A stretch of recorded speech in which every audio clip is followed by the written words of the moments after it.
All right, so I'm working on the 1970 Chevy C10. I got my gauges hooked up. I had this thing running a couple days ago. Just had to finalize some stuff. Want to get it up to temperature, burp the air out of the cooling system, and make sure the gauges are working, make sure I got good oil pressure, all that stuff. So we're gonna fire it up.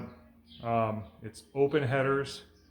It's pretty loud. I've still got exhaust parts coming, but for now we just want to get things squared away, make sure we got good oil pressure, all that good stuff. So I'll flip the camera around, we'll fire it up and kind of do a little walk around.